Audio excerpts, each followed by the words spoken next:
What's up, folks? Welcome to Math Walkthroughs with Mr. Wiebe. Today we're looking at graphing linear patterns, and this is our Lesson 2 action task. Let's get right to it. First task says look at graph A. Okay, graph A is right here. Decide on a scale for the y-axis. What number pattern does the graph represent? So we can see the x-axis here, the terms have their scale, they're going up by 1, but we have no scale here. We get to decide how much does this go up by each time. I could go up by 1s, go up by 2s, as long as it's the same amount every time, that's the key. I'm going to choose going up by 10s. So going 10, 20, 30, 40, 50, 60, call it a day. Now what number pattern does the graph represent? It might help to put this in a table of values or a T-chart, like this. So in my T-chart, I've got term 1 right here, and so I just look up here and see what is its value. Oh, it's at a 20. So I can put beside the 1 a 20. And then I look again at term 2 and I go up and I see what's its value. Oh, it's a 30. So I put the 30 here. I think we can already see the pattern happening. At term 3, it's worth 40. At term 4, 50. And so on. So the pattern is 20, 30, 40, 50, 60. That's the pattern. Okay, now it says change the scale on the y-axis. What pattern does the graph represent now? I'll just change colors and change the pattern to going up by 5. So let's say 5, 10, 15, 20, 25, 30. And let's practice putting it in another table of values. So again, I've got my table of values here, and I'm just going to shrink it down so we can see. Now I'm looking over here at term 1, and now the first term is worth 10 instead of 20. The first time when we changed our what scale the y-axis was. Now before it was 20, now it's 10. So down here we go 10, and it's going up by 5 each time. So term 3 is 20, term 4 is 25, term 5 is 30. And the pattern it represents is 10, 15, 20, 25, and 30. Let's go on to the next page where it says, what number patterns might graphs B, C, and D represent if you use the same scale you used for question 1a? So the scale I used was going up by 10s, right? So let's just label the y-axis for graphs B, C, and D. Now, when we look at graph B, we should look at our first term and see what the value is. We can see it's between 20 and 30, because that's where our pattern is going to start. It's between 20 and 30, but it's not exactly halfway. Exactly halfway would be 25, and this looks like it's just a little bit less. So let's start with 24. All right, so we start with 24, and it looks like the next one, if we look at graph at point 2, the term 2 is 30, right on the money. Now what I know about straight lines is that if it's a straight line, it's going up by a constant amount. Every time it moves, we're going up by the same amount. So if this is going up by 6, then going from here to here should be going up by 6 as well.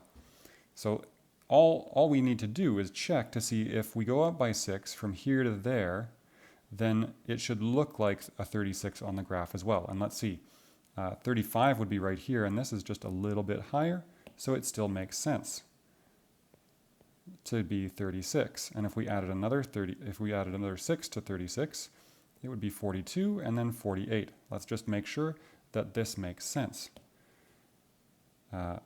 So we saw that 36 makes sense. If this was 42, yeah, just a little bit more than 40. And this is just a little less than 50, which could be 48. And it keeps going up by a constant amount every time. So that works.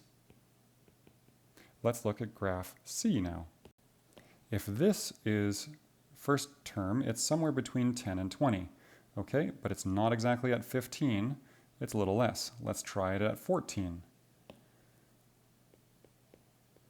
And then the next term is somewhere between 20 and 30, but not exactly at 25, maybe at 24.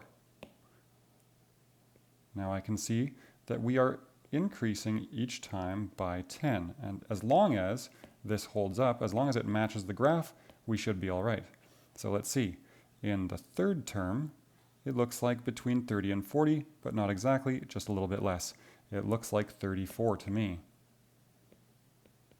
And then 44, and then 54. But just to make sure, let's see. 34, 44, yeah, between 40 and 50. 54, between 50 and 60. Looks good. And let's check out graph D. In the first term, we're between 10 and 20, a little higher than 15, maybe 16. So let's try 16, see if we can make this work. Okay, after that, term 2 looks like it is between 20 and 30, but less than 15. Let's say, between 20 and 30, let's say not 25, but 24. So let's try and put 24 down here. And if we go like this, how much is it going up by? Well, it's going up by 8. And let's see if we add another 8, we get to 32. And let's see if that works for the third term. Does it look like 32? Well, yeah, it's just above 30. That could work. So let's keep adding 8s. Next would be 40. And is it right at 40? Look at that. Sure enough, it is. And if we add another 8, we should just be a little less than 50 in the fifth term. So that works out. 48. Each time, because it's a straight line, we are adding the same amount each time. We go from one term to the next. Now the last thing we need to do is we need to explain our thinking. So I might say something like this. I estimated the term values between the lines and made sure that each one made a pattern, going up by the same amount each time. All right, so that worked out nicely. Let's look at the next one. What number patterns might graphs B, C, and D represent if you use the same scale used for question 1b? Okay, so let's put that onto the graphs. There wasn't much room in between each of these graphs to put a new scale, so I've put the scale on graph A, but I am just considering that this is here and the 10 goes here. It's basically half of all of these. Okay, so if I look at graph B and I consider the new scale, what I'm looking at is here at term 1, it's between 10 and 15, but it's not exactly in between. Exactly in between would be 12 and a half, but it looks like a little less than that. So let's say it's at 12. The next one is exactly at 15. If I look at it, here's the second term, and it should be at 15. Next, we're looking at 18. If we're going up by 3 the whole time, and that would make sense too. We're going up by 3s, and it should be half, right? This is half of this is half of this, and that's because the scale is exactly half of what it was in 1a.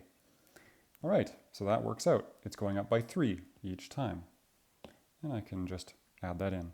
Next, let's look at graph C, which is somewhere between 5 and 10, but a little less than halfway between. Halfway between 5 and 10 would be 7.5, so this might be 7.